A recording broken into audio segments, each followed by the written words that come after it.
Please help me welcome to the stage 2026 CSUB Alumni Hall of Fame inductee, Janie Flores.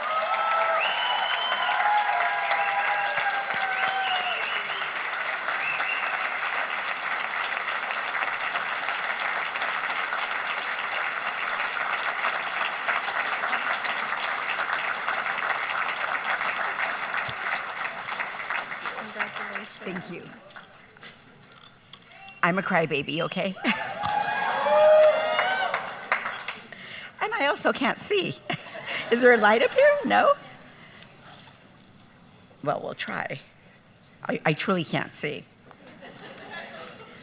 Maybe if I wipe off some tears, it might help. Yeah. Oh, okay, good. Yes, that does help. Good evening, good evening. I can hold it if you want. Yeah. Good evening, President Harper, Selection Committee, guests, family, and friends. Thank you for the honor of being here tonight with me. I'm deeply humbled and grateful to be amongst this year's nominees and those previously recognized. And before I get started, I want to see who's in the house. I saw my McFarland students. Where are they? Those are all former students, now professionals. And I am so proud of them, and I know Cecilia's here too. And I have friends here from all walks of life, and including my kindergarten friend and maid of honor. So, and my family, of course, very important. They are here too. You'll hear a little bit more later. After 45 years of doing the work that I do on behalf of migrant students and their families, I want to share 3 things I know for sure. First of all, success is never achieved alone. I stand on the shoulders of those who come before me. If not for a brand new CSUB campus and a teacher who challenged me to visit the university, I would have never enrolled at CSUB or be part of the mini-corps program that allowed me to be a teacher for migrant students. Thank you to my mini-corps family. We worked, we learned, and we grew together and did a little bit of playing too. Thank you, colleagues, administrators, regional directors, school board members, and community organizations for sharing my vision and working as a team to accomplish the goals we have set for students. To my former students who studied their way out of the fields and into the professional world, and their parents. And we have a parent here also. Qué bien que nos acompaña, señora Patti. And there they are, and there they are. And I need to share this very quickly. There is a student here by the name of Cecilia. I actually went to go pick her up in the fields.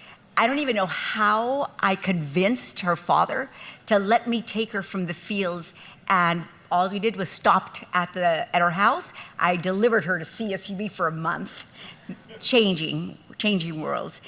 And the young man that you saw on the video, he was a student that was kind of being funny because we were at his house checking for students that needed dental work because we worked with the UCLA and USC dental clinic. And then he was saying, how about me? Those were out-of-school youth students. They shouldn't have even been, they don't come here to work. So he shouldn't have been in anywhere. You know, we just happened to see him because he was there. And because he was there and Migrant Ed served 18 to 21-year-olds, he was our student that graduated from CSUB HEP camp program. And then he was one that Dr. Arciniega gave an automatic admittance into the university, and the rest is history. He went to Riverside, he graduated from Riverside too, UC Davis, and whereas he didn't know any languages, now he knows 5. So, you know, the possibilities are there. There are so many stories like that, but I did want to acknowledge my mini-corps friends too. Thank you, colleagues, administrators, and I have already said that because you worked with me and we did all those wonderful things because of you. For my forever friends, please wave for your endless love and support and guidance from kindergarten to present day.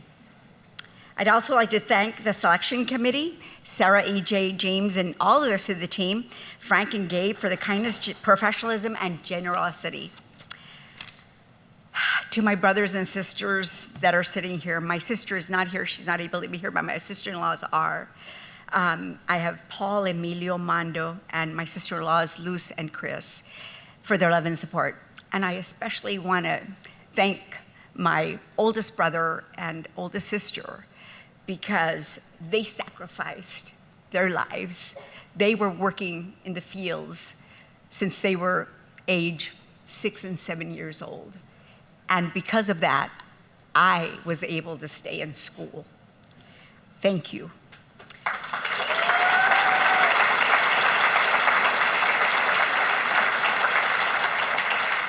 They used to call them las maquinitas because they were so fast and they were so good. They were working just as adults did. To my childhood sweetheart and husband of almost 50 years for always being present and available while I wasn't for our children. As he was a school father, chaperone coach, referee, taxi driver, and never missed a game. To my children for their love, patience, and understanding.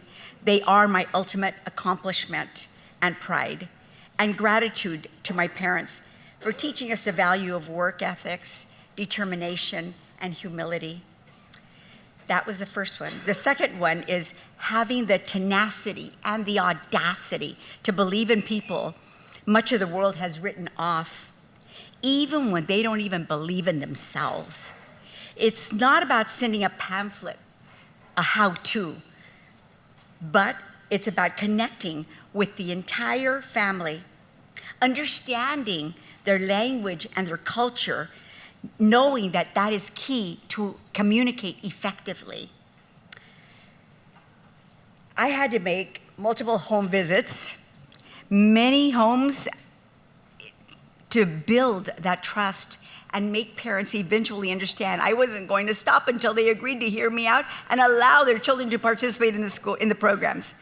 I also had to ensure that each young person I worked with developed such a belief in themselves and their inherent worth that they too kept going even if they had a door or two closed in the process. The goal was to never have each student follow one path or enter one college. It was to give them the gift of knowing that they could achieve whatever they wanted and trusting that would guide them towards a career and the life of their dreams. That takes an immense amount of courage and trust, and for that I am eternally and forever grateful. Number 3, changing the trajectory in one person, one family, is what has and will continue to change the world. The way each family's story and legacy was impacted by education has had ripple effects and on other students, families, and whole communities that they'll never know about. There is a saying, and you heard it, I am my ancestors' wildest dreams. I am privileged to have had a career helping young people become just that. And I love you guys. And I am beyond proud of the fact that this is my own family story as well. My parents came here to work hard and earn a living, provide for their family. I was the first graduate from high school and first in my family to earn a BA degree. After graduation, my father and mother were there so proud, the first graduation they'd ever attended. My father asked me, why wasn't I wearing the blue cosa? And, you know, that a few students wore back then, because the majority of the students that graduated were BA. He was referencing the baby blue stole worn by MA candidates. I was selected as an HEW Health Education Welfare Fellow and earned one of the first Masters of Arts in bilingual bicultural education. Mom and Dad were proud because I was wearing the blue cosa at that graduation ceremony. My daughter Desiree earned degrees from UCLA and Harvard and is an executive director for a nonprofit organization in New York. She's here. And my son, Christopher, graduated from UC San Diego and UC Davis School of Veterinary Medicine and practices in his 2 veterinary hospitals in Northern California. Together with our daughters-in-law, Leslie and Jennifer, they have given us the best gift of all, 4 healthy, smart, and beautiful grandchildren, Rowan 10, Ben 9, and the twins 7. I can only imagine what they will become. Already, they are so amazing. Surely, they will surpass their parents as our children surpassed us. My nieces and nephews have excelled as well. Paul, here tonight, is a lieutenant and currently working on his PhD. In the family, there are teachers, nurses, police, and correction officers, and beauty consultants, business manager, and those in sales. Several will graduate from the university soon, and one is currently in the School of Law. They are their ancestors' wildest dreams.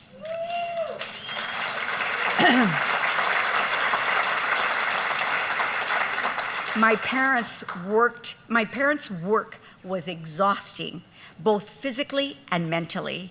But because of them, their children, their grandchildren, their great-grandchildren blossomed and will continue to blossom into harvests of hope. Let me leave you with this. Every day carries an opportunity. These can be hidden behind many types of walls and can be bound to their own set of challenges. Through trial and error, and with perseverance and humility, we were able to unmask opportunities to overcome seemingly unsurmountable challenges. Through consistent small actions, we were able to build a tidal wave of momentum fueled by courage and perseverance. It has been the honor of my lifetime to serve a community that I am part of.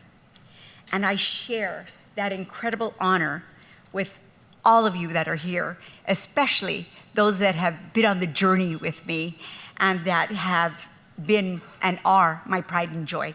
Thank you so much.